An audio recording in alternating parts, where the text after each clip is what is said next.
If you could teach every American parent one thing about firearms, what would it be? The guns are normal. They're just like a Phillips screwdriver, an impact wrench, the jack on the car.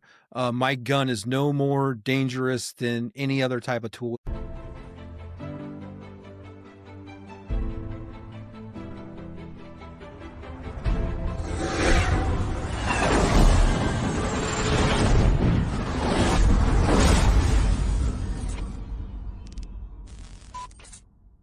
All right, everyone, welcome back to Whiskey and Windage. We want to welcome our friend Derek LeBlanc from KidsSafe Foundation.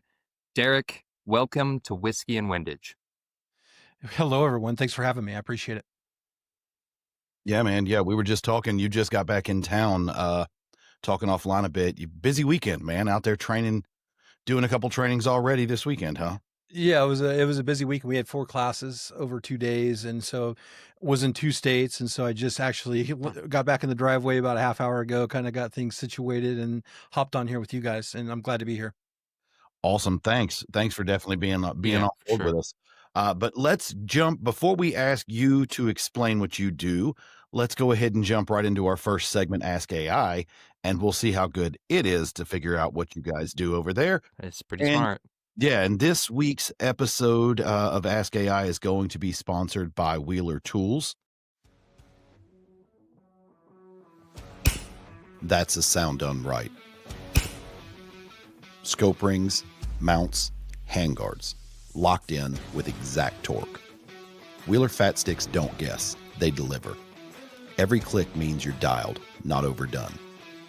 No strip threads, no compromise, just precision. Wheeler Fat Sticks. Hear the click, trust the build.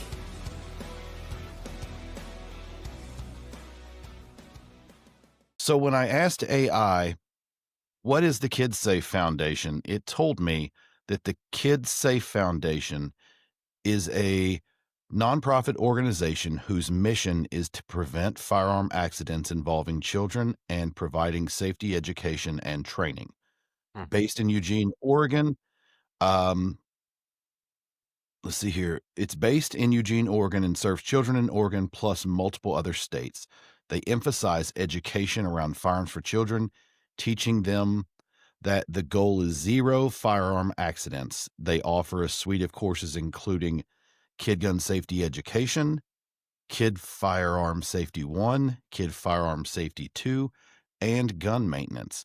They promote a 4-step safety concept for children who find firearms, and they are in order: stop, don't touch, run away, tell a grown up. So it looks like you guys operate across several states. It says here that you've been in Oregon, Washington, California, Arizona, Hawaii, Oklahoma, Arkansas, Missouri, Kansas, and Texas. So it could go on and on and on, but that's kind of where we got. And what'd you kind of think Hmm. about that? The meat and potatoes, that's actually really accurate, and so I'm glad it was able, and I use AI pretty frequently, so it probably has a pretty good understanding of what we do, and I find it very handy. So, yeah, I would say that's very accurate. Okay. Good, good. Well, Derek, give us anything that it missed, or people who aren't familiar with KidSafe, give us the elevator pitch of the organization and what it is that you guys are doing. So I guess one thing it left out is how many kids we've reached. And, we've been a nonprofit since 2016, and we've reached over 30,000 kids, and now Oh, wow. in those 10 states that were mentioned. And so the goal is just to normalize this topic of guns and gun safety, and making sure that the parents know what to do, and also the kids obviously especially know what to do if they ever come across an unsecured gun. And part of it is just getting them exposed at a young age, and letting them know that guns are normal, and if we use them responsibly and safely, no accidents are ever going to happen because we're going to be safe. Awesome. Awesome. Man, Well, we I love that. And I love that you said that, sorry, Matt, but I love that you said that guns are normal. And, Mhm, the average household, in America, there's at least one firearm. And Mhm. so, I grew up, and we'll get into it later, and why this all started for you. But I grew up in a house that was very gun friendly, and Mhm. I knew where the key was to the safe.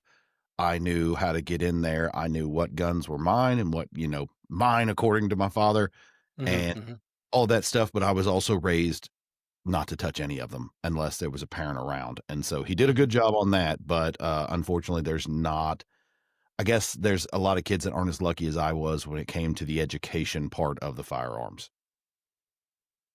Yeah, I agree. And I think that society has kind of made firearms a taboo, and you're either a cop or a robber if you've got a gun, and so there's a lot of kids out there, a lot of ignorance, Mhm, and a lot of that danger comes from ignorance. But mhm. we're gonna jump in and we're gonna dive into that. I want to roll it back a little bit though, Derek. Before we get too serious, I do want to have our rapid fire segment. This one's just kind of for fun, kind of like a game show. I'm gonna fire off quick questions at you. You're gonna Mhm. try and answer them as quickly as possible. This week's rapid fire segment is brought to you by our friends over at EOTech. Don't forget to use Whiskey 10 at checkout. Save yourself a little bit on their site there. All right, Derek, are you ready for rapid fire? Let's go. All right, brother. Coffee or tea? Coffee. Iron sights or red dot? Red dot. Favorite caliber to teach with? Rimfire. 22 long rifle. AR or bolt gun? AR. Indoor or outdoor range? Outdoor. Favorite childhood memory involving the outdoors? Probably starting shooting at a young age, probably 5 years old with a shotgun. It's probably one of my most powerful memories. 9 mil or 45? 9 mil. Favorite gun movie? Ooh, that's a good one. I'm gonna go Die Hard. It's the best Christmas movie ever. Yep. That was mine too. Least favorite gun myth? That guns kill people. Early bird or night owl? Early bird. What's one thing people misunderstand about firearm training with kids? That we're basically arming the next generation of school shooters. That's not the case. Favorite piece of gear you never leave home without? Probably my ear pro and my eye pro. Favorite range snacks? Jerky. What music do you listen to on the way to the range? Hip hop. Most rewarding part of working with kids? Seeing the smile on their faces when they get to do something they've never done before. One firearm you wish you still owned? Ooh, Benelli M2, Oof. Whoa. the And one that got away. yeah. Oof, that is a tough one to let get away too, Yeah. admittedly. And Mhm. lastly, what's next on the bucket list for the foundation? Well, I'd like to go to Washington D.C. and hold a class there for Mm, elected officials up there so they can see what true gun safety is. awesome. That's really cool. You killed it Yeah. on rapid fire, brother. Good job. Thank you. Yeah, so let's get back to let's talk about those memories, those first memories of firearms, and let's talk a little bit about where you grow up and what kind of environment you were raised in. Let's talk about your upbringing for a little bit. What do you remember and what do you recall? I think the greatest memory I have is obviously, I live rurally out just outside of Eugene in Eugene, Oregon. We had acreage Mhm. there. And so the first memory I got was my dad gave me a Daisy Red Ryder at about 3 years old. And I would, I'd be out there shooting, and then at 5 years old, it transitioned to a 28 gauge shotgun. And I have some pretty powerful memories. I'll talk about that tonight with that shotgun. But just being outdoors and shooting and it was a different era. It's not like it is today. It was, guns were very common back then and there wasn't that negative stigma associated. And so it Yep. was a good time. We didn't have video games. Like I had a rock and a stick and I had a video game or I had a pump action shotgun. That was kind of my video game at the time. So it was cool. Oh yeah. So you had mentioned that the shotgun was your first experience really with an actual firearm. That was your first graduation up from the Hmm. from the BB gun. Yeah. Yeah. Okay. And so like did you Did you have mentors in the family? Was it just dad? Was it a whole family? Was it a family tradition, you might say? It actually was, and it wasn't till I got older that I realized how really steeped in tradition it was. So my grandfather was actually a state champion trap shooter back in Oklahoma in the Oh. 60s and 70s. And so, he had gifted my father this Remington A70 28 gauge that he gifted to me. And Mm. so, I didn't know until, after my grandfather passed away, how much he was into the trap. But it was something that my father and I shared together, and it was really, really cool. And it's something that really helped shape who I am today. And that's where I'm really excited to be able to pay that forward to the next generation so they can kind of experience what I did when I was growing up.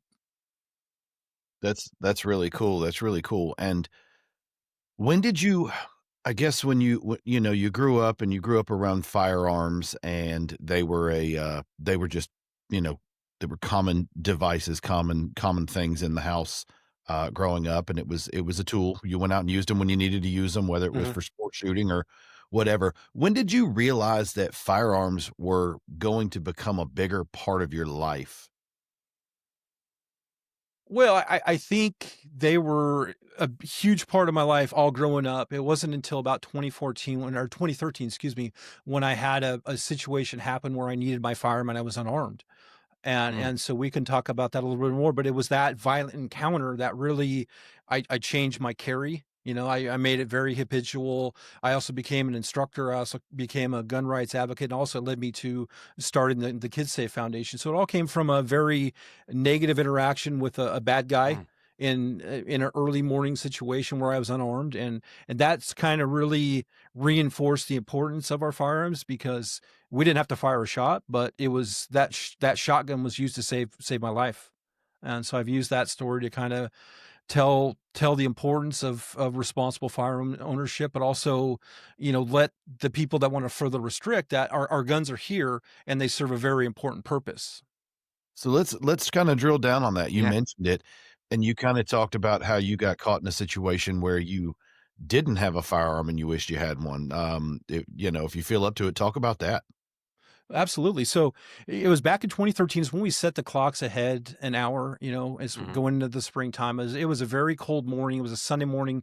And typically, I live in West Eugene. It was a very questionable part of town. And I typically take my gun out with me just in case. I couldn't carry it at work, but I always had the gun with me in the vehicle. And on that morning, I left my gun on my kitchen counter with my coffee because I figured I'd just go warm my vehicle, come back, get my gun, my coffee, go to work. Nothing would happen. And I remember vividly as I opened my front door, there was like this voice on my shoulder that said I should have my gun. And I was like, I just totally discounted. I was like, I'm just gonna go start my truck. And anyways, I went there, hit my transponder, opened up my truck door, and at that point I saw feet exiting the rear passenger window of my truck. So this guy dove out. He was inside the vehicle. I ran around the hood of the truck and he was pretending like he was a CSI. He's like, I noticed your window was broke out. I thought I'd check it out for you. I didn't fall for him. He swept his legs, did a little judo throw, ended up on top of him, and that's when the fight began. We fought for close to 10 minutes on the ground until my Mm. girlfriend at the time came out with a pistol grip shotgun to save me. And the scariest part is I didn't know if he had a needle, a knife, any kind of weapon that can hurt me at close proximity. And fortunate for me, the way I threw him to the ground, I ended up on the full mount from the top position, and I beat him pretty good. Man, that's crazy, just going out and I mean, it just goes to show it's not necessarily the environment you're in or the neighborhood you live in. It just goes to show, though, that, even someone who prepares like you do and, "Hey, I take my pistol or my firearm anywhere I can," Mm. and just this one time I let my guard down to walk into my driveway and walk back to my house, Yeah. something happens. It just goes to show that you can never be fully prepared at all times. I mean, it's you let your guard down once, and that's usually when it's gonna happen. And nowadays, even in small town America, I don't Uh-huh. know, everybody listening probably hasn't been to Eugene, Oregon, but I've been there. It's not a very densely populated place. Like it's not a big city. It's still pretty small town America. So Mhm. yeah, scary situation. Scary situation. I'm glad you had somebody there at the house with you. Yeah, so I mean, it took forever for her to wake up. I mean, she didn't know. I mean, she woke up from a dead Mm, sleep and heard me yelling for her because I was like yelling, "Get my gun! Get my gun! Get my gun!" And so she finally came out, and I'll never forget. As she came around the hood of that truck with that pistol grip shotgun, but it was the pistol grip that allowed her to control that muzzle and call 911 at the same time. And so mm, she called 911. The cops came about 8 minutes later. So we're about 20 minutes in this ordeal. 8 flashing lights, 8 sirens. Nobody woke up. And so part of weird. that when I'm teaching classes, like I'm talking about that because like you never know when it's going to happen, but it could happen. And it's something that will change your life. And I always try to advocate for people to never be put in that position. And obviously, if I was armed, obviously I wouldn't have shot the guy, but it wouldn't have been this feel good, cool story. Because I would have given him a command to comply, get him on the ground, then call 911, problem would have been solved. And I always say it's a feel good story for me, not for him, because there's so much good that came out of this story. Like I've literally trained thousands of women how to safely protect themselves and their families. Also, KidsSafe came out of this story, so it's been a really, really positive thing for me and the community as well. Yeah. Yeah. Well, I mean, it could have been a positive for him too. He could have chose not to comply and he got to walk away that day, maybe in cuffs, but he Yeah. walked away. Well, and like he's back in prison now, so he basically played this song and dance for many, many years, and he was just busted, I think, a year or two ago. I saw him in the paper. Now he's going to prison for 5 years, and he couldn't beat the addiction. That's the problem here in Eugene is we have a big drug crisis. Mm. It's too bad. So expand on that a bit more, Derek. How does that event change your life and propel you into what's now a career of training? I know from following you on Facebook, like women's training training in general is really important to you, but women's Mhm. training and specifically kids safe. So how does that event blossom into those things for you? Well, I think what it did, and it was at a very pivotal time in our country because 2013, that's just after Sandy Hook. So we really hadn't faced a whole bunch of division when it comes to guns at that point, and so it was kind of a good timing thing for me where I fell into where I'm doing right now, and I was able to kind of talk to people and especially at the legislature level and say that hey, this guns if used properly and appropriately are a really important tool. And so then I found my voice and I became an advocate, started doing speaking and doing different engagements. But it was the whole point I was trying to do was just give a voice to my friends and my neighbors to let them know that the guns are here, they're normal. 99.9% of them are used appropriately, and so we're not the problem. So we should be focusing on the real issues in our state, which is drug abuse, mental health, stuff like that. Man, so I want to hear about the early days of teaching. So when you first decided to get into being an instructor, was it did you set out to like I'm going to go teach women or I'm going to go teach kids, or was it I'm going to teach anybody, of course, who wants to just give me some money so I can make some money on this? Hmm. But Hmm. talk about how your first, talk about your memories of, those first early days of training. Wow. So that's kind of a blast from the past. So obviously I was just trying to figure out a niche, right? I think, Yeah. I was new to the industry, obviously being, I had some mentorship in the beginning. But really I just kind of tried to figure out and how I navigate the industry without a lot. And this is really, we had Facebook, but it wasn't what it is Yeah. now. And social Okay. media isn't what it was now.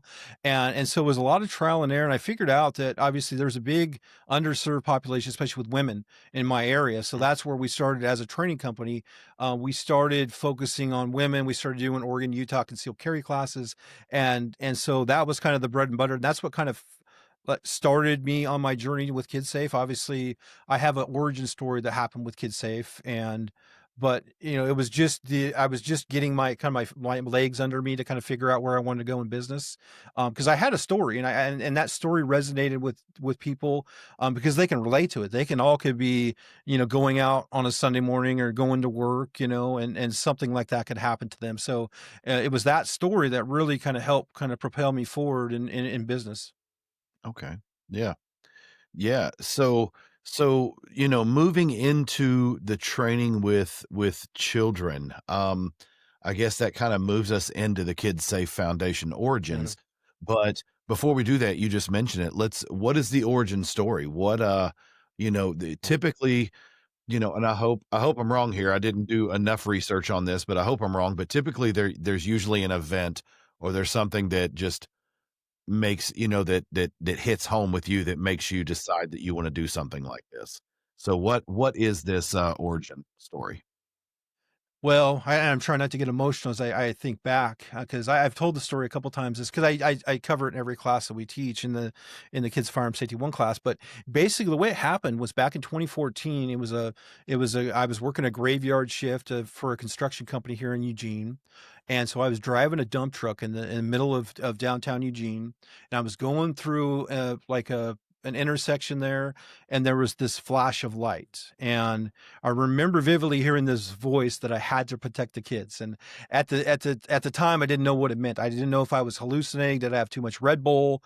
What I later realized is that it was the universe speaking to me. And so from that, I got off work at 6 a.m. that morning. I slept until about 8, and I just woke up like, what did that mean? And so I started looking at kind of, I thought maybe gun safety for kids, something like that along those lines. As I started looking at programs, and being from Eugene, Oregon, very kind of a left of center area, there was probably one program, but it wouldn't really work for where I was at, and so I started to develop my own. And it took about 2 years to develop. We became a nonprofit in 2016 officially, and now we've gone over those 30,000 kids, and it's from that story. And I can't explain it to this day. But it was just the universe speaking to me, and I was in a position where I could take that thought in and then put in the work and turn it into action. And here we are today. Wow, wait, did you just say 30,000 kids? Yes. Holy cow. Well, okay, so I'm gonna go around the block to go next door on this one. But, going to get your instructor's license, you can go do that. And, if you're unsure of what the training, regimen or what the curriculum should be, you as a person can sign up and you can take a firearm safety class, or you can take a pistol 101 or a urban rifle, whatever you wanna take, Mhm, and you can mhm, figure out a way to parlay that into teaching another guy how to do that. mhm, You can also go and watch how training is done, and, not that women are different, but you can apply the same techniques and the same standards to the women's training and mhm. do that. But how did you develop a system for kids? I mean, kids are kids.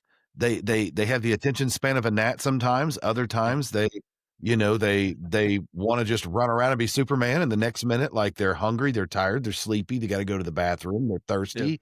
How did you come up with a training regiment, and a not even training, I don't wanna miscategorize that, an instruction. How did you come up with a course to teach kids about gun safety? Well, I think in the very beginning, and my friends kind of got tired of me because I'd always ask them, like, I put these thoughts together in an outline in a kind of a presentation, and this is kind of like I was beta testing things. Is how did this work? And so I'd meet with my friends. They bring their kids, and I kind of bounce these ideas off them and kind of see what worked, what didn't work, kind of tweak it. And keep working on the message. And I think that's what makes our program very successful and very unique. Is our program's the only program out there that was actually developed for kids by kids. Okay. This was not for adults. This was for children. Obviously, we want the parents in the room because there's information for all of them.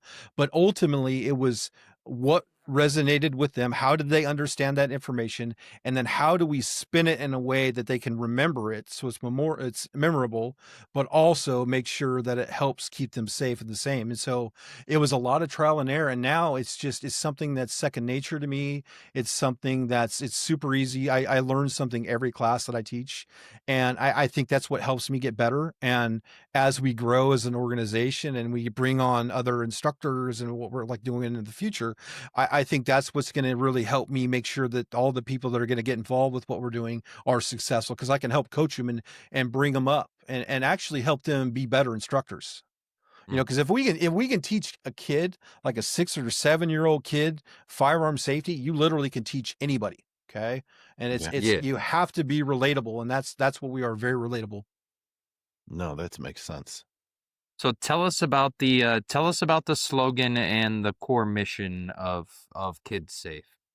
Okay, so the slogan is zero firearm accidents is the only acceptable goal. So currently it's about 1 to 2 per day across the country. It's Mm, what that we lose to an unsecured firearm. You'll see the numbers, they always change, depends on who's presenting the information. Like, moms demand action. Every town's going to say that's hundreds or thousands of kids that we lose, but obviously their kids are 19 years old, which the kids that I'm working with are, between 4 and 8 years old. And it's about 1 to 2, depending on the situation. And so, that was, something that we have to understand, that we have to control the narrative. We have to control the data. And that's mm, where we're in a really unique position, because we have all of this data that we can support the work that we do. And that's what's really going to help us going forward. And so when it comes down to the mission statement, right? Our mission is to prevent accidents with firearms with children, which is going to drive down mortality, which is going to help preserve our civil liberties, right? mm. Because every life lost, whether we like to admit it or not, every life lost is used against us. And so That's as an organization, what we're yeah. trying to do is present, viable solutions to the safety of our children, our families, in a way that everybody can understand and be a part of. And I love that. So what I guess when what lessons from your own training um and experience in your training experiences have helped shape how you teach kids today? I mean, you've Well, learned what works and what doesn't, and I understand every class is a little different, oh but, yeah. talk about some of the, you know, I guess just to go lighthearted and, show your vulnerable side, talk about some of the ways that it didn't work, Like, yeah. Oh, yeah, so the trial by fire, huh? I Mhm. think what's really weird is I was getting into the industry, I was having a hard, being from Oregon, there were some instructors, and there's some really great instructors, but there's also some ones that, because I was just trying to absorb information and knowledge so I could build a resume and build a network. And so I think the biggest takeaway for me in my early years of training was, finding somebody that I could relate to, and somebody that, could help me, but also being coachable. I think that's Mm. really the best thing that try to teach the kids is no matter what happens on the range, as long as we have a good attitude and we're able to listen and follow instruction, these life skills that they learn on the range are going to last them a lifetime. And we can just put these little plug and play pieces in different parts of their lives. And so, if you're having problems at school, like, let's focus on the discipline part of gun safety. If you're having a hard time focusing, let's focus on just taking our breathing, our breath control, our stabilizing our position. All these little things that we learn on the range they translate well in real life if we use them. Yeah, it sounds like you're drawing from that judo training and that karate training with the breathing and the focus and all that, and I think it's great. I think it Yeah. I think it's great. What kind of feedback are you getting from not only just the kids, but also the parents that are there? I feel like I really don't get any negative feedback, and I say that I would love to have negative feedback so I know what to work on. After every class, we always do put like after action reports, like what do we do well, what do we need to work on, what how can we improve, because we want to make this process better. Because if we can be better at what we do, it's going to be better when we have the funding and we can actually go to 50 different states and do what we do and have different people doing what we do, and so part of like the parents, some of them never made gun safety really a priority for their kids, because they always think to themselves, it'll never be my kid, right? And it Right. isn't until maybe they find us on social media, or something happens close to their home where they like, oh, I never thought that I should be teaching my kid gun safety at this age. I always thought I'd wait until he was 9 or 10, and so I think it's when they finally have that light bulb moment go on, and that's when they search out for us and they find us, and then they come and be a part of it, and then they see like, wow, this is really fun. And then like they take the first classes, which is the accident prevention part, and then when they join us on the range, they're like, wow, I didn't know my 7-year-old could shoot like that. He really enjoys it. Now it's something that instead of me leaving at home so I could go out Yeah. on to the range and shoot and enjoy my time, now I can include him, and now it's something that we can bond over, which is really, really powerful. That's Awesome. that's Well, cool. it's good to hear that, especially from parents who have participated, children who have participated, that the feedback is good. Yeah. Just I haven't attended a class, but just I do, again, I genuinely pay attention to your social media, and it seems like a great environment and that everybody has a really good time. But it couldn't have. Okay, as an Idahoan, I'm going to say this as nice as possible, but Uh-oh. it couldn't have always been really well received by the masses in your local area. Like, have you what are some of those challenges that you had to face? Because it is, I think, especially to someone with opposing views to folks like us, that sounds wild, training children to use a firearm. Yeah, it's something I learned in the very, very beginning because it could have gone either or in this Yeah. situation. And literally, we weren't even an official. It was back in 2015. We weren't even a nonprofit yet. I think this was our first official class that was open to the public. This was an open. Like I have friends here in Eugene that own a boot company, and so they had a warehouse space there. And I asked them if they would allow me to open up a class, my first class to the public, and they were fully on board, and for that I'm eternally grateful because that was Mhm. my first opportunity to broadcast the message, right? And so it was that first class. I put it on social media, opened it to the public because this is everything was I was it was a friend, like I'd have my friends. It was all kind of off the radar because I was still trying to figure out how it all was going to work. Cause I had a lot of people say it'll never work. Like I had a lot of people in the beginning say, what are you doing? You're wasting your time. It'll never work. And I'm like, no, it'll work. I believe. And it's because like he's in control, right? He told me Right. to protect the kids, so it's going to work. And so I had, and so I remember the first time that I put it out there, I got contacted by KZI News, which is a local news station here.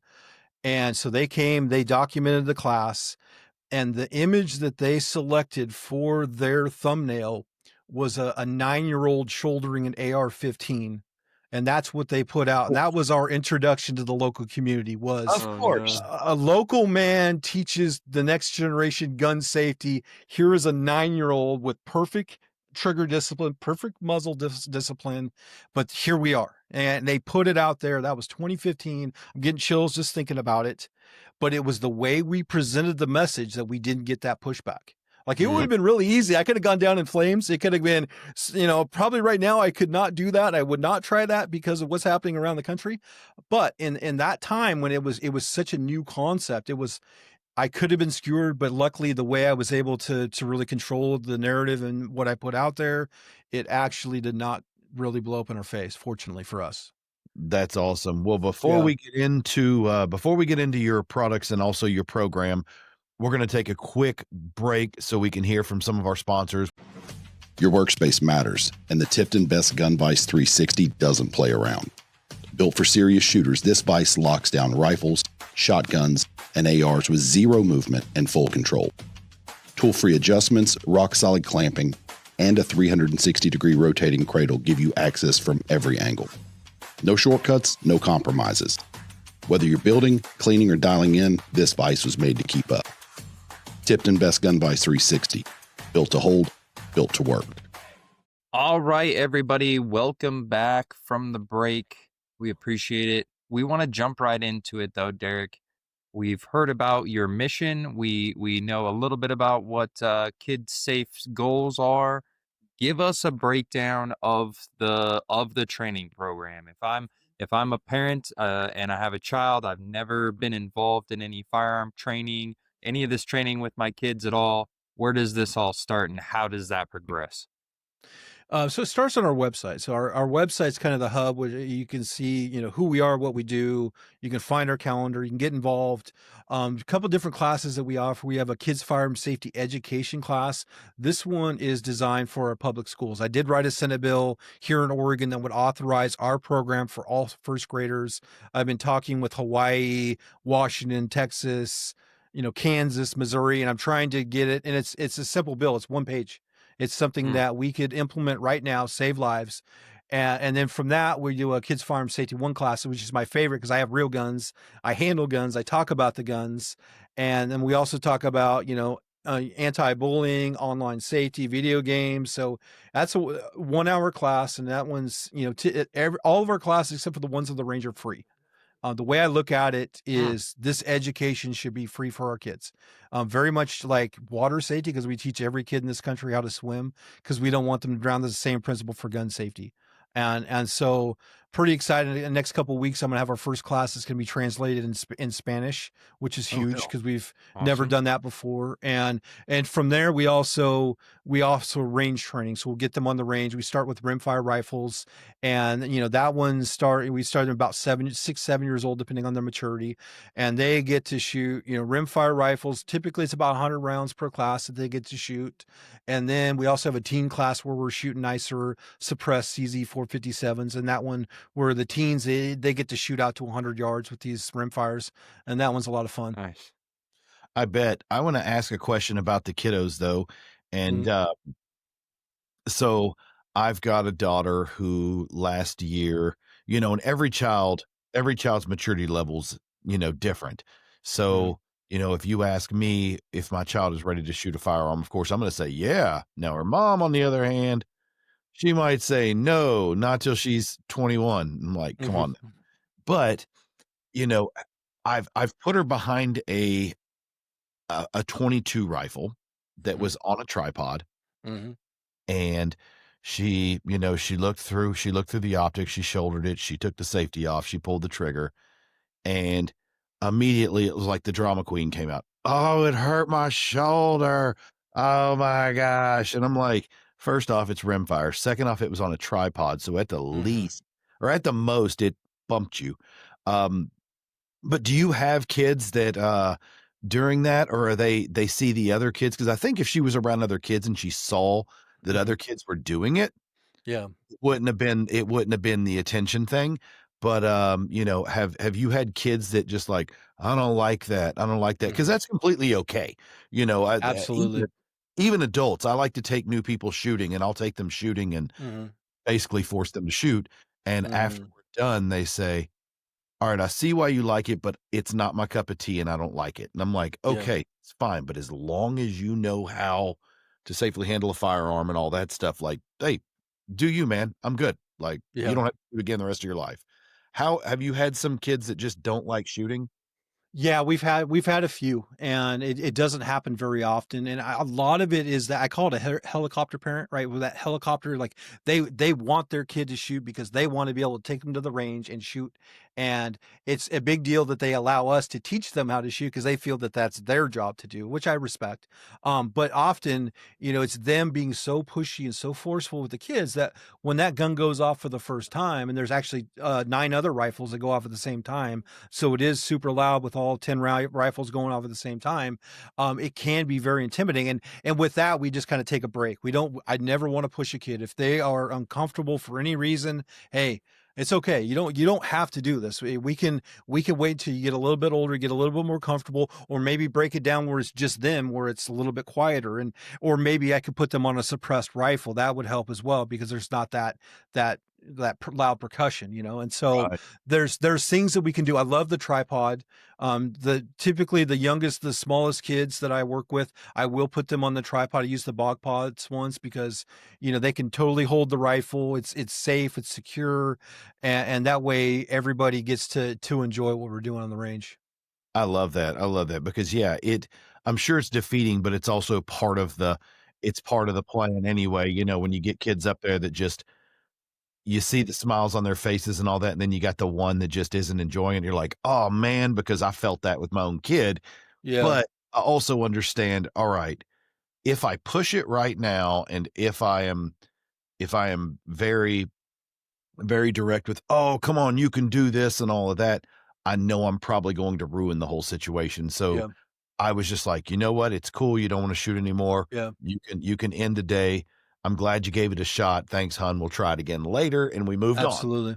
That's a Yeah. good way to do it. And on the other side of that coin, I've seen a lot of kids that, because sometimes the parents and them are talking on the way to the range, and so there's a little bit of a fear there, and then they get to the Mhm. range and they're really, because they don't know what to expect, right? They get to the range and we do the safety brief and we give them hearing protection, safety glasses, and we check out the rifle and then we show them how to load the magazine. And then the first time they shoot the rifle, the gun goes off, like, wow, I didn't think it was gonna be like that, and so then we set the hook. Now we start having fun because it was and it's a lot of times I'll look at the parents and I can just see the relief because 'cause they're like, "Wow, my kid can do it." It's like this huge weight was lifted off them, and Mm. it's like, "Hey, just trust us. We will make sure that everything is safe. We'll mitigate every risk, and we wanna make sure that your kid's successful. Because if your kid's successful, your whole family's gonna be successful." And Mm. I just see this huge weight lifted off of them, and it's pretty powerful.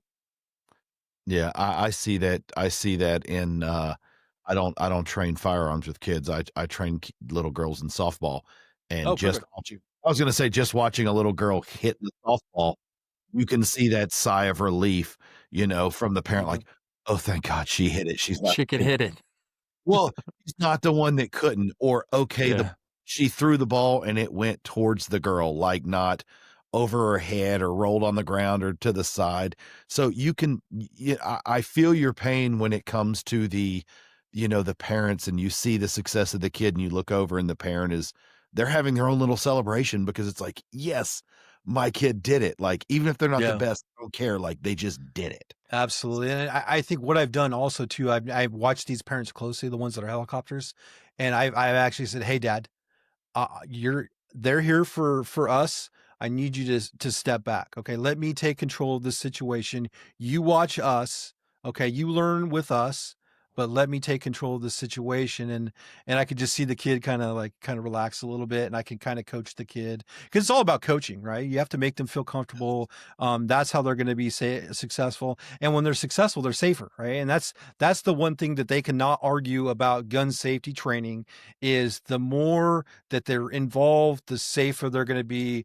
And I guess the greatest thing that we have going for us, the fact that they're trying to legitimize gun safety. The other side, you've seen like the Everytown, the Moms Demand Action. They're trying to teach gun safety now, which I don't know anybody that would pay them. But the thing is now they're admitting, as much as they've tried to ban every gun, now they're admitting that actually gun training does actually work if tried. And so I Yeah. guess Well, yeah. welcome to the club, I guess. Yeah, a lot of those old hens, went to high school when there were shotguns in the back of people's trucks, and they Yeah. were they were doing gun safety anyway. How easily they forget. Yeah. I So, had a shotgun. I had a shotgun in my rear window of my see truck. see, I Yeah. mean, Yeah. it's one of those things. It's a different Uh, country now. it is. So, when once a class is over and you're done teaching the kids and everybody's going home with their face, what resources can parents use to continue the education at home? Well, a lot of it, we have a great blog. So there's always great topics that they can pick on. And that's the best thing about training is repetition. I have parents that come every month. Some of these kids have been coming for. I have one girl in Washington that's been shooting with us for about 3 years now, and she's competing at a state level. I mean, literally, she has a target like that with the bullseye shot out, and so she's going to go place. There's probably been 10 to 15 kids that have been through our ranks over the years that have a very, very bright future. And there's a lot of money in the shooting sports, believe it or not, for scholarships. And so, while I try to push parents to trade schools, like, as opposed to typical, higher learning, but I think there's money in the shooting sports, and if the kids get involved at a young age. I agree, and I think, I graduated in, the late '90s, Mhm. um, but I think that somehow in my era, we lost sight of all the outdoor sports because, the generations before me had outdoor sports, And now the generations after me have outdoor sports. They have, high school, trap teams and skeet Yep. teams. They Yep. have high school bass fishing teams. I'm like, wait, Yes. what? I could get on Yes. a boat and fish and like, yes, please. Get a I team jersey. Yeah. yeah, I get a jersey, Yeah. get a Letterman's jacket. Like, screw you You Yeah. guys. can letter in bass fishing? I don't have to Yeah. freaking play football and get my bell rung every week. I can letter in bass fishing. Like, sign me up, bro. It is. It's pretty cool. Yeah, and that's the hard part is like being here in Oregon is I see all these states, the free states, like having all this fun. These kids are just doing awesome things, shooting trap and skeet and competing. I'm like, here we are, and so we just got to keep going though, right? We got to because if we quit what we're doing, our kids are not going to have this opportunity, and so like we got to Yeah. hold that line, and so that's where I'm glad to be where we're at and being able to kind of influence the other parts of the country and make sure that they hold that line and keep continuing to educate their kids. I think that's really really important going forward. Yeah, I think it's cool. Just in the state I'm in Tennessee, Oh yeah, that's legal we're now there. I think They have the first I was gonna say, I think we're the first state that instituted it as law that we have brought firearm safety back into public yeah, schools. And that's so huge. they're Wow. teaching kids from age, I think, kindergarten to, 12th grade, senior year of high school, Yeah. just teaching them the, the fundamentals of gun safety. And I Mhm. haven't actually got to go, and I'd love to go sit in and listen to a training class and just listen to Yeah. what they say. But just mentioning that, like most of the time, you never want to be the first to do anything. But I was pretty proud that, Tennessee did that. So Yeah. I Yeah. wish more states would do that. Utah's doing it now, actually, as well. So, I Awesome. mean, the tide is starting to turn. I think we just got to keep preaching safety. That's everybody like in the gun industry, we preach safety, right? Like everything's about safety, and responsibility, and what we're doing as an organization. It's always safety, discipline, respect. Those three things go together, and that's what's going to benefit these kids at a young age. It's going to benefit them as their teens, as their young adults, as their voters, so it's a long-term vision for us. Yeah. So Derek, we've touched on it just a little bit the last little exchange of conversation, but how are you seeing the attitudes towards gun safety education for children shifting, even in just the last few years? I'm seeing it. It's I think it's more at the forefront. I think we're in a very unique position. There's some other organizations that are trying to do gun safety, which I respect. And I think we're now focusing more towards the future, which gives me hope. Here in Oregon, I'm starting to work with counties, police departments, so they realize the importance of gun safety at a young age. So these PDs, I'm dealing with county governments now here in Oregon. Like I had two employees from the county the other day that were in a class auditing my class. So they're trying to get into the schools in their county, and so I feel that the tide definitely is turning because they have to realize they've been trying to pass restriction new laws for over 30 years. Nothing's working. And so they have Mm-hmm. to try something new. And then when they look at us and other organizations that are actually doing gun safety, they say, hey, these guys have been doing this for a number of years now.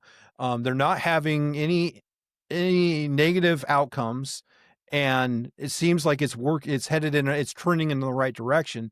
So maybe we should give this a chance. And so I feel that I feel that there's, especially when you see the other side start talking about gun safety, like that's when we know we're over the sweet spot because they've been preaching restriction for so long Mm-hmm. that now when they're coming to our site, because obviously it's a revenue stream for them because Yeah. they're hurting, but now they're trying to say, well, this training actually does work, and so that's why what they want to be a part of it. And so I think we just got to be careful. The gun industry is who takes that microphone. Obviously, we don't want the other side speaking for us on when it comes to gun safety, but Yeah.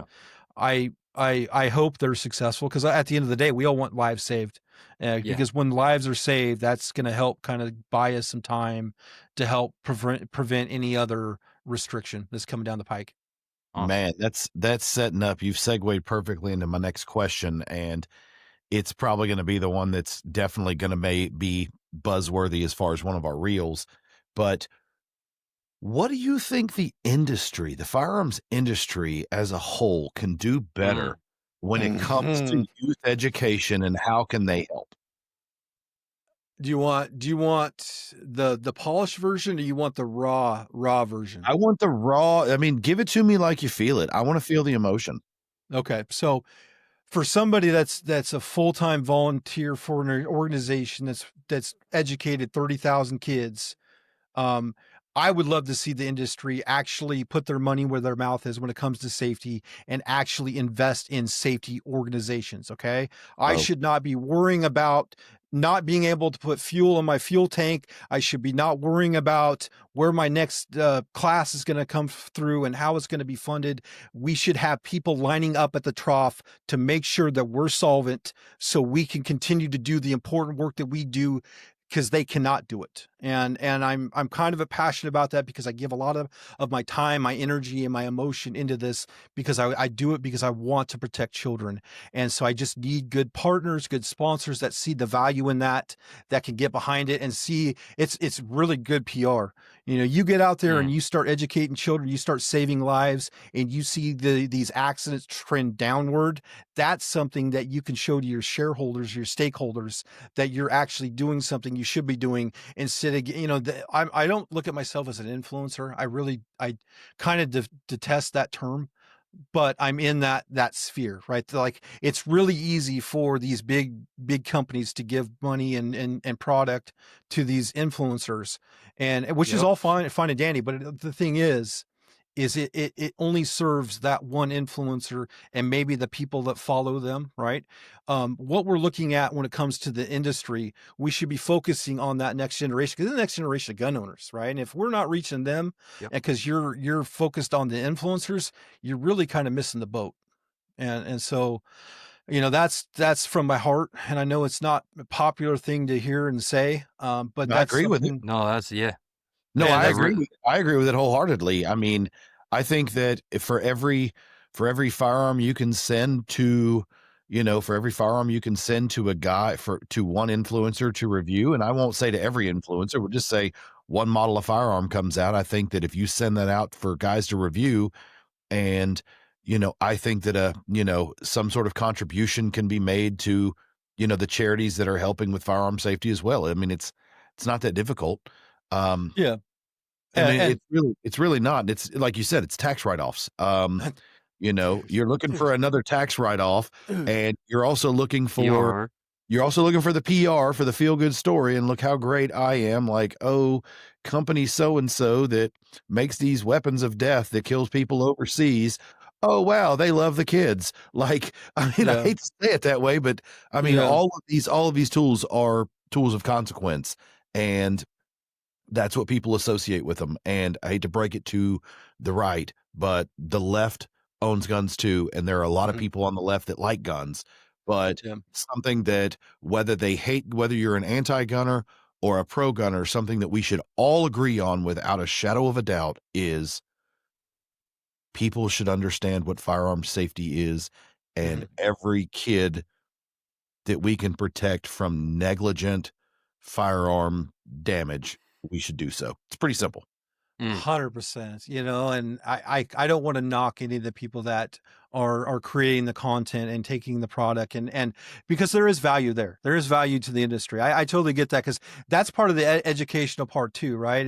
Is there's good people out there that are making content and educating the public on the product, like Matt, what you're doing. I love that stuff. It's all about getting because we don't want the signal to die, right? We have Right. to, especially when we have big tech trying to censor us. Like all of us were under this microscope, so we need to be able to broadcast the signal out. So we need those influencers, but we also need to make sure that we support the ones that are really the tip of the spear when it comes to this stuff. And it's not just me. There's a lot of other great, Tony Simon's doing great work in New Jersey. Like there's all these other great groups that are doing the work. And so that's where I'd like to see the change. And I think we could do it. And it wouldn't take much. Like I'm not We talking like 1%. We could do yeah. that. And it would We've make a change.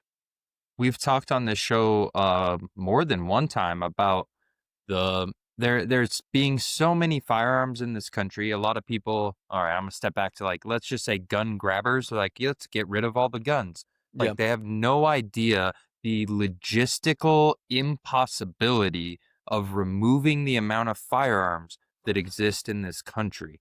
Like it would take all the armies of the entire world a decade to remove those from civilian hands. And instead of grab all the guns and throw them all away, it needs to be, how do we educate children? How do we educate young people on how to properly use, how to unload a firearm, how to keep people away from it? Like there's just this lack of education because guns are so bad. I do Are they think really though? right, because the guns are so bad, but Yeah. they're hidden away. But we've talked pretty commonly here about like why isn't it government funded at a very basic level of education? I Why believe is it not government funded? I was gonna say, I've went on record saying that I think that there should be some sort of government funding for just Pistol 101. You want people to learn. I mean, I don't care if you're a kid or if you're a, 75-year-old, widow that's living by herself now that thinks she needs one for protection.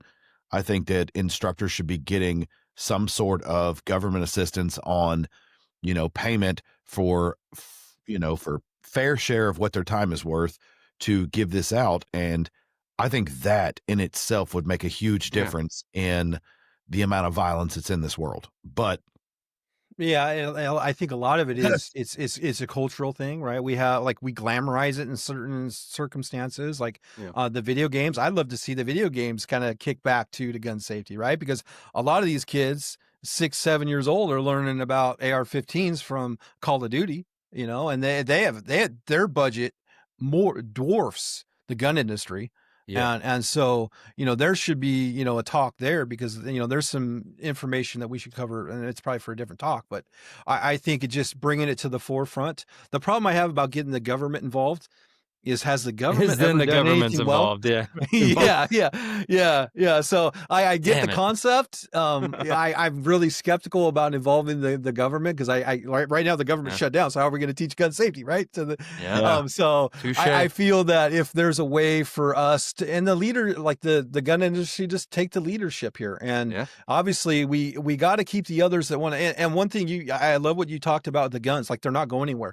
There's over 550 million guns in this country that they know about. of, that they know about, right? So it's time that we coexist. Okay, that's the way I look at it, right? So you like a mountain bike, I don't ride a mountain bike, but you keep your mountain bike, okay?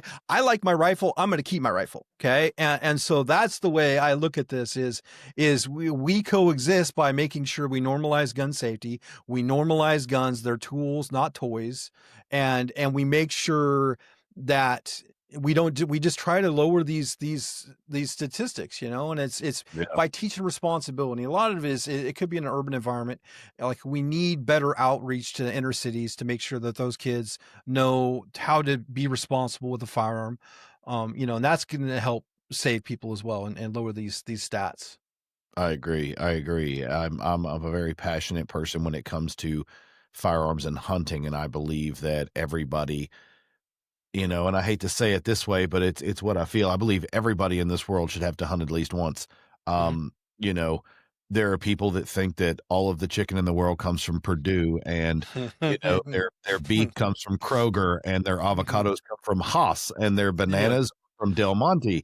We used to be hunters and gatherers, and when you go out and you hunt and you harvest an animal for food, you take that life and you feel those feelings and you see those things and you understand what it means. And I think whether it's a bird or a rabbit or a deer, whatever it is, when a human being takes that life for the first time, something snaps in them. Yeah. And sometimes it's bad. Sometimes we get the sociopaths that, just want to a little crazy, but for the most part, people realize the value of life. And when you personally take a life of an animal, you can somehow see what that does and like what that would be if you had to do that on someone of mankind. Mhm. and so I think that we've strayed so far away that people take the violence and the killing of animals and those things for granted and think that, "Ah, I just go to Kroger, I don't have to deal with the cow." Like, something is killing the cow so you can eat it. It's just part of it. Yeah, and a lot of it comes down to is the people that write policy have no idea, what we go through, right? So the people that don't like meat and don't want us to eat meat have never been in the woods and see how ethical conservationists are when it comes to taking that life and Mm, providing for their family. They don't understand the higher power part of that. no. And they're the ones that are writing these policies. Same with gun control. I mean, they're Yep. the same people. They have no idea, yet they write these laws. So Yeah, yeah, and they've never ate really good meat then. If you're no, anti meat, you've never ate really good meat. I'm sorry, Man. whoever cooked it for you is horrible. You missed yeah. out. Yeah. So Derek, we've touched on the community and the industry helping uh helping in these in providing education, all the way up from kids, adults, whoever needs it. So Mhm. if there's instructors listening, if there's other organizations listening, or anyone in the industry who wants to help or support your mission at KidsSafe, what can they do and how do they get a hold of you? Well, they can find us on our website, kidssafefoundation.org. There's two S's there. They can also find us on our social media, on our Facebook page, our Instagram, or YouTube. Also, we're on Substack. So we're all about putting out content, and we put out positive content. We don't want we want it to be important, impactful, and relatable, and also educational. And so that's that kind of where we're going. And we love to, obviously it comes down to funding. Is we really can't do anything until we get established funding where we can get more people involved. And I do have a list of instructors that have reached out and that want to be a part. And it's just we got to put everything together, because it does cost money to do what we do. But we're going to keep going, and that's why I'm so glad to be here to reach your audience and speak with you guys. This has been a great conversation. I appreciate it. Yeah, Awesome. Before we So, wrap it up, we are going to hear one more time from our sponsors, have a little water break.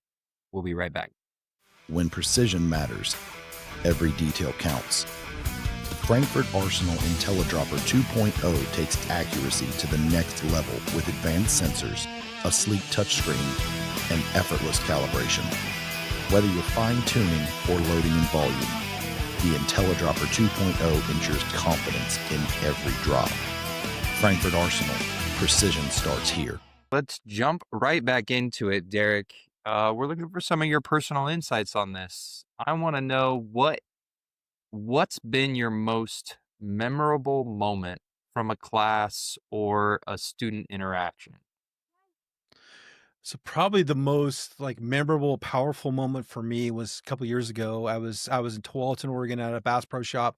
I was setting up for our kids' firearm safety one like I typically do, and the door kind of slid open, and I noticed that there was a young boy with his father, and then I noticed a white cane, and so I'm like, oh, okay, kind of piqued my interest, and so they were about a half hour early, and they didn't even register. They just kind of wanted to see if they could sit in on the class because this young man he was blind, and there was no way for him to kind of really there's really nothing for blind students when it comes to gun safety. But what his parents realized is if he ever came in contact with a gun, he would not know what to do, and so that's why he came to us. And so Mm, they sat down. I had a really great conversation with them, kind of learning about their home life and why they came to us as I was waiting for other people to come. And anyways, did the classic. Typically what we're doing is we're teaching them not to touch the guns. But in his situation, these his fingers were his eyes. And so after the class, we all posed for a picture. And as I was walking back with him and his father, because his father was kind of guiding him back to the room, I said, so what could we do to make this experience better for you? He kind of thought about it for a second. He goes, can I handle the guns? And I kind of lit up for a second. I thought, and I'm like, absolutely. I looked at dad and I'm like, oh, let's do it. And so we came back to the classroom. I started off with a revolver, a single double action revolver, Ruger SP 101. Opened it up, checked it for clear, showed his dad, and then proceeded to turn on my phone and help his dad kind of talk about the parts, like the muzzle, where the trigger guard is, the trigger, the hammer, and so he could actually kind of feel what that felt like. Mm. So if he was ever put in a position where, let's say he went to a friend's house and kind of put a hand somewhere because he can't see, like what that feeling would be like for him. And so from that we transitioned to a Glock 17. And so I cleared the gun, showed dad, cleared the gun was clear, and that's when dad showed him like the magazine, the mag well, the muzzle, the trigger, the trigger guard. And it was really the most powerful thing that I've ever seen, just watching a dad that loves his son unconditionally just teach him about guns, and in a way that's totally safe, totally comfortable environment. And from that, about a month and a half went by. I got another response from the family, and they wanted to join us on the range. And so this young man, there was a lot of I was and as soon as they wanted to join us on the range, I contacted the range to say, hey, do you guys trust me? And then like, well, of course we trust you. I go, here's my vision. I have this young boy. He's blind, but I want to teach him to see, because I want him to experience what every other child would experience if they come to our program. And so from that, I got a tripod, put my rifle on the tripod, and we set it all up for him. And the first time we had a laser that was attached to the rifle, so his dad acted as the spotter. I would give dad the commands, and then dad would help align the laser. And when the laser was aligned, then he would tap him on the shoulder, and he would take it off safe, and then he would just press the trigger, and he would do everything the same as any other child, right? It was just like, he was just like the regular kid, and he did so well. And then came back a few months later, did the same thing. This time we actually built him an official adaptive rifle. So now it has a screen. So everywhere the crosshairs are pointed, I had some really great sponsors that helped us with that. And I built that for him. And what I did there is I actually took his magazine, the Ruger Box magazine, and I actually taught myself Braille. And so I actually put the front of the magazine in Braille so he could feel the magazine, so he knows where the bullets would orient. And then I Mm. met him like the night before for dinner, and I gave him some homework. I say, when you show up for class, you're going to have to know how to load your magazine. So here's how we orient the magazine. This is how we load the bullets. So like, we're showing him how to do this. So when he showed up to class the next day, he loaded his magazines faster than any other kid, and he could not see, because he put in that work. And I told him, like, Mm. this is a life experience for you, because I don't call it a disability. I always call it an ability, because of your ability, you're going to have to work harder than those other kids next to us. And so he put in that work. He was successful. And then, so the second class went off without a hitch. And the most powerful moment was when my photographer, like, I walked him back, I was kind of talking to him because he was holding on to my arm as I was guiding him back to the rifle rack, as he's holding his rifle straight up and down like every other kid. I took the rifle from him. I gave him his chamber flag, and I just started to cry because I was so proud of him. We kind of embraced, and my photographer caught that photo right as we're kind of embracing, and I'm crying. And but it was, yeah, it was literally the most amazing thing that I've ever been through. And I look forward to training more blind kids. Wow. Man, dude, that is cool. That would be something. I mean, because that guy's never without assistance. And I mean, there's blind archery competitions. Absolutely. Yes. There's blind shooting. I mean, there's Hmm. nothing that someone without sight can't do. Hmm. That with the proper training and proper assistance. So I think that it's great. You help facilitate that. Yeah. But and otherwise, without a class like yours, that's something that a kid like that would never get to experience. Yeah. And Mm.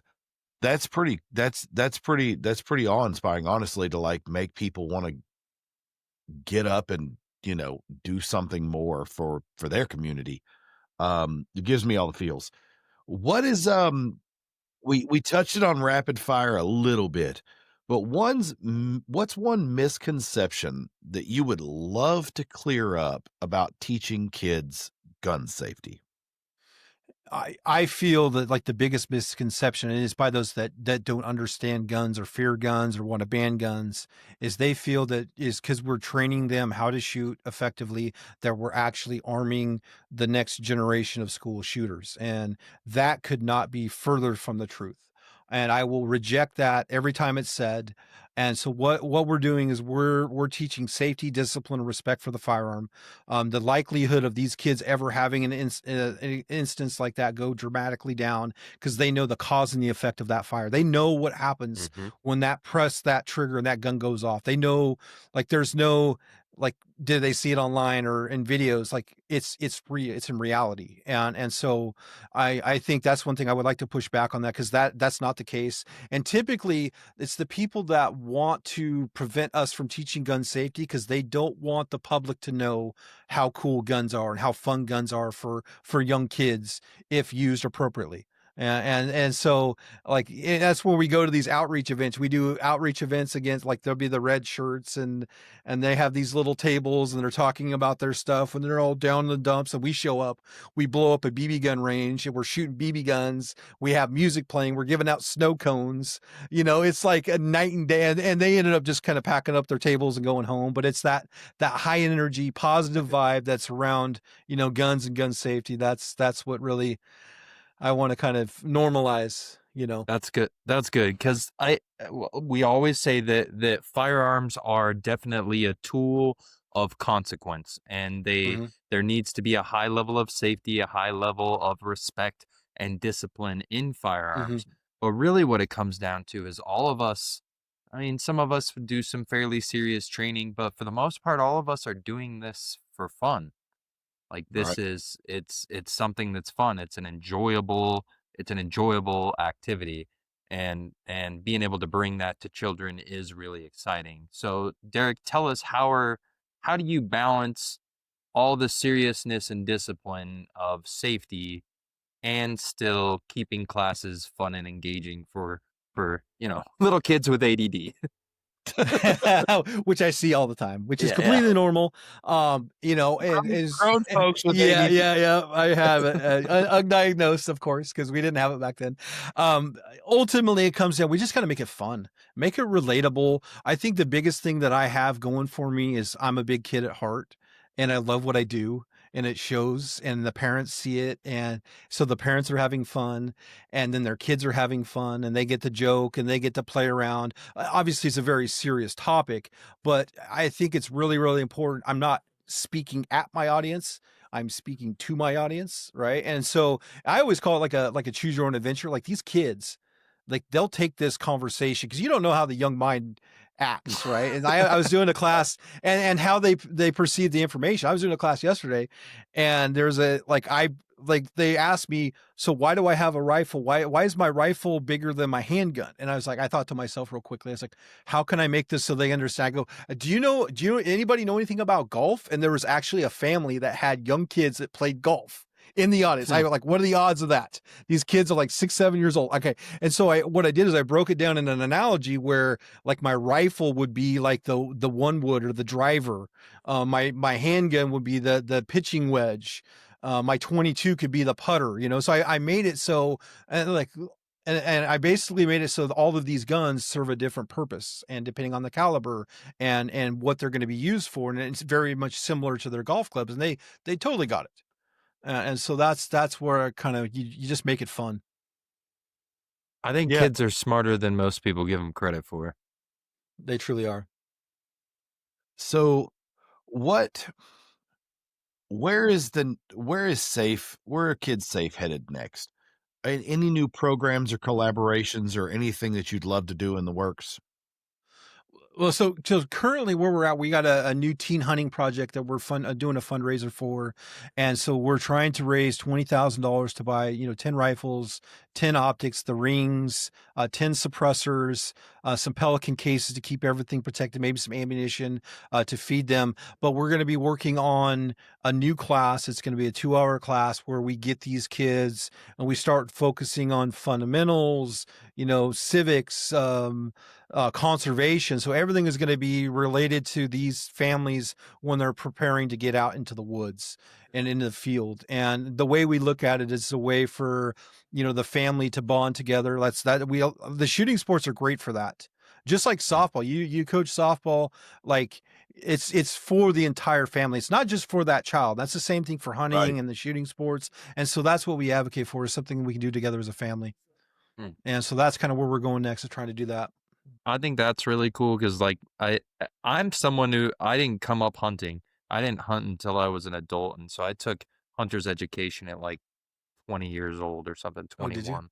Yeah, so and I had plenty of shooting experience, but I mean, in Idaho, I still have to take hunter safety, Mm-hmm. and Right. they do a good job about, at least most places still include some sort of range time now.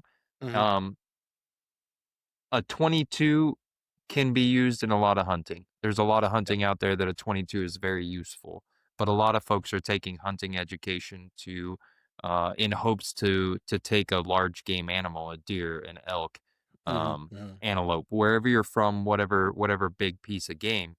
And I don't I don't think that they do a good job of covering the mechanics of a larger, more high power rifle. And that can be a little intimidating. I'm sure the cost of Yep. ammunition, of course, is also more the cost of the equipment, Mm-hmm. just the rifle to be able to shoot Mm-hmm. around like that. And so, I think that's another really important niche that you're going to help some of those young people cover. I mean, a 6.5 Creedmoor, if you've ever only shot a Ruger 1022 or a little bolt action 22 rifle, a 6.5 Creedmoor is a new animal. Um, Yeah. and then Yeah. distances out over 100 yards, like that's a new animal. And so I guess hats off in trying to jumpstart that program. I wish when I did my hunter's education that there was something for me to be like, well, you're probably going to be targeting deer. Let's work on safely and successfully, ethically killing an animal with a higher power rifle.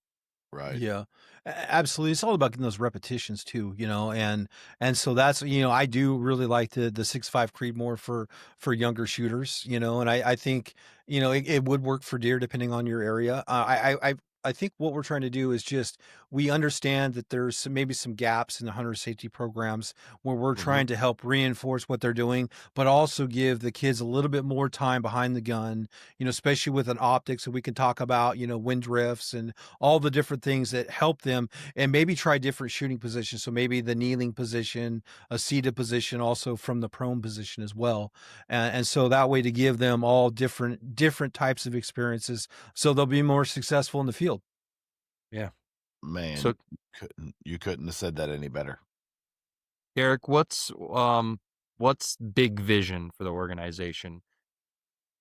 Big vision. If I had the funding, if I had somebody that would come in and write us a check that wanted to be a part of it, I would get 500, 100 to 500 more people just like me in different parts of the country that could do what I do, and just sit back and kind of help manage and coach and offload everything that I have up here and everything that we development with the blueprint, and actually, get these people involved in a way that we're truly going to change the face of safety. And like, I don't want to reach just 30,000 kids. I want to reach 3 million or 10 million, and I Mm. think if we had the funding, and the people involved are at the right places, we totally could do that. Man, that's I love that. If you could teach every American parent one thing about firearms, what would it be? That guns are normal. They're just like a Phillips screwdriver, an impact wrench, the jack on the car. My gun is no more dangerous than any other type of tool if used inappropriately. And especially at a young age with children, that's what I teach them. And where I'm from, especially like I was in Texas when what happened in Minnesota happened, and just seeing the fear in those kids, because they don't know and they're getting it from their parents. Their parents are fearful because of what's happening, and I empathize and I want to protect those kids. But we have to look at the probability of our kids getting hurt at school is extremely low. And so Mm. that's where, as parents, we cannot scare our kids. We have to be logical with the information that we give to them, because that affects their mindset. I have kids here in Oregon that are afraid because they feel, because they get it from their parents, that somebody's just going to come into school, and that's the probability of that happening is extremely low. So I would like to normalize, guns, normalize gun safety, and take away that taboo and that, the negative stigma, because over 99% of all gun owners do not commit crimes.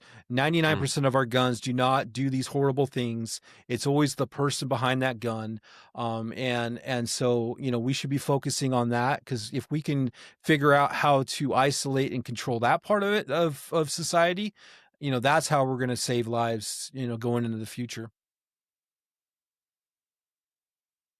Man, you hit that on the head. Yeah, nailed that one. Nailed that one too, Derek. Nailed it. Freaking Well, nailed it, bro. I've been studying this. I studied this, because I put like, I'm a full-time volunteer, man. I use 60 hours a week to do this, to do it for free, because it's something that I believe in, because I'm going to leave this country better than I found it. And I know that we can do it, and we can do it together. And you guys are doing the same thing, right? You are trying to affect the industry in a positive way, and we all can do it if we just start working together, start networking together, and sharing our audience and our talents. And truly we can make that change that we need and our country needs right now. Your passion is evident. It's very evident. So thank you for that, Derek. Yeah, it's definitely appreciated as well. I got one more question, Derek. It's a little more lighthearted. Okay. But if you've watched the show, you probably know at the end of every show I like to ask our guests their top 5 guns. So it's not the zombie apocalypse, it's not World War III or anything crazy like that. But you only get 5 guns to cover all the types of shooting that you like to do in your life. NFA doesn't matter. Cost of ammunition or cost of the weapon doesn't matter. Heck, you could have an aircraft carrier if you want. So, Derek, what 5 guns are you taking with you? So the top 5, I'm really partial to, and so is it the ones that we already have, or these It dream lists? It could be a dream list, but you're limited to 5. I would really love, I'm not a 1911 guy, but I would really love a Nighthawk custom 1911. Just to say I have think we one. all do. I love what they do. I'm not a 1911 guy, but absolutely. Yes. I would just have it for display. Yeah, one gunsmith, one gun. Swag. Oh my goodness. One pile of money. Yes. My next one, I want a Barrett 50 cal. Okay. Ooh, Barrett 50 cal, just because I do need to reach out and touch out something out to a mile or so. It would be nice. A really good rim fire. I could probably go with a Voodoo 22 long rifle. I love my BCM, so I go with the BCM. All right. I got a Recce 11.5 that I really love, and probably go with a Glock. Oh, I love it with the Huxworks can. It's just 77 grains of magic. It's amazing. And then the Glock 47's Koa. That's like, there you go, with the Radian. I love it. That's what I got, and I love it. All freaking solid choices, Derek. Was that 5? That was. We had Nighthawk. Barrett. Right. We had a Barrett. We had your BCM. The Voodoo. Voodoo, BCM. CM and the Glock. Okay. Yeah, that was all perfect. 5. Right? Perfect. The list comes to an end pretty quick, and you're like, wait, hold on. I didn't get a shotgun. Can I sub out that Voodoo for a shotgun? I really do need another shotgun. Look at that Beretta 1301. Looks pretty sweet. All right. We'll let you bring in an honorable mention for the 1301. Okay. For the kids. For the kids. So, Derek, where anybody who's still listening with us, plug your socials, your website. How can people get a hold of you and help support KidsSafe Foundation? Well, first of all, you can find us on our website, kidssafefoundation.org. There's two S's there. You can also find us on our Facebook page. Our Facebook page is blowing up. We're actually closing in on 100,000 followers there. Yeah. Our YouTube, we have on YouTube, you can find us there. We had 245,000 subscribers there. You can find us on Instagram and also on Substack as well. And so we publish the Substack daily or weekly, excuse me.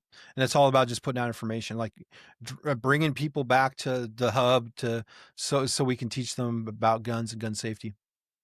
Awesome. Awesome. Well, to all of our listeners, we want to thank you for hanging out and listening to this story with Derek and Kids Safe Foundation. Um, on behalf of Derek, Mike, and myself, we really appreciate that. Make sure to leave a comment down below. Like, share, subscribe. If you got a question for Derek at Kids Safe, you can comment there. I'll make sure that he gets it. If you have the ability, reach out to me. I'll get anybody in contact if you need to. And thanks for joining Whiskey and Windage. We'll catch you next time. Thank you, guys.